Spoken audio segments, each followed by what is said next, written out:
There was a time when life without electricity felt impossible, and there was also a time when imagining electricity without wires felt like nothing more than a dream. But as humanity continued to turn the impossible into reality, this dream too slowly became real. The world of the year 2145 was completely different from the past.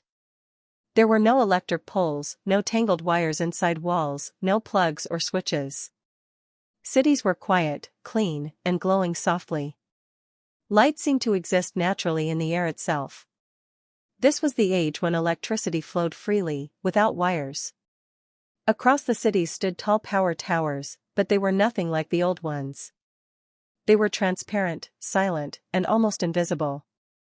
The energy they emitted spread through the air, supplying power to everything: homes, vehicles, mobile devices, hospitals, and schools, without interruption. Eden City was one of the most advanced cities of this era. Every morning, people woke up not to loud alarms but to gentle waves of light that slowly filled their rooms, easing them out of sleep. Beds, curtains, floors, and walls were all intelligent systems, continuously powered by wireless energy flowing through the atmosphere. Alan would stand by his window every morning, looking at the city below. Cars moved silently along the roads. They never stopped at charging stations because the streets themselves transmitted energy wirelessly, keeping vehicles powered as they moved.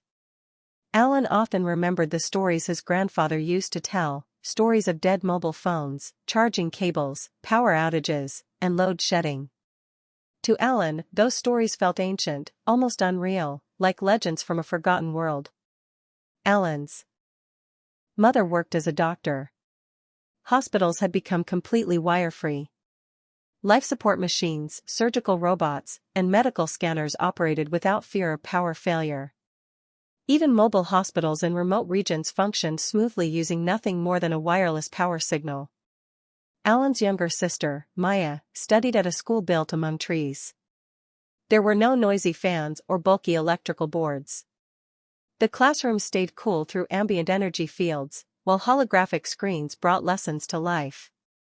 Children carried no heavy books, yet their access to knowledge was deeper than ever before. People's lifestyles had changed dramatically. Home designs were open, natural, and minimal.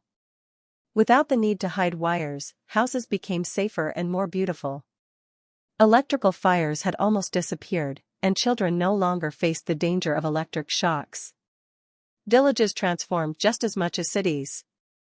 Mountain communities and desert settlements received the same uninterrupted energy as urban centers.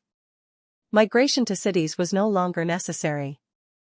Education, healthcare, and employment opportunities reached places once forgotten.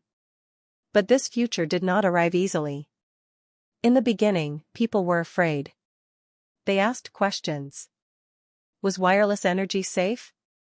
Would power floating through the air harm the human body? Scientists spent years researching, testing, failing, and trying again. Eventually, they developed systems based on precise frequencies, energy that devices could receive but the human body could safely ignore. There were challenges. Some tried to steal energy. Others attempted to hack power systems. But humanity had learned that every great power demanded responsibility. Strong laws were established, security systems improved, and ethical awareness grew alongside technology.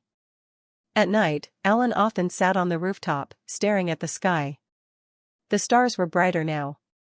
Light stayed on Earth instead of polluting the heavens. Old power infrastructure was gone, and the planet carried fewer scars.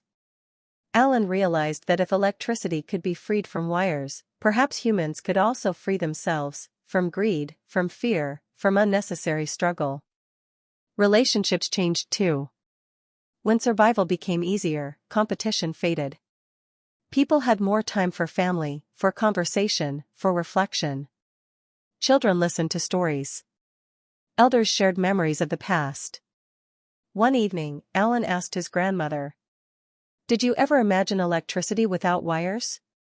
She smiled gently and replied, "We never imagined the world would change this much."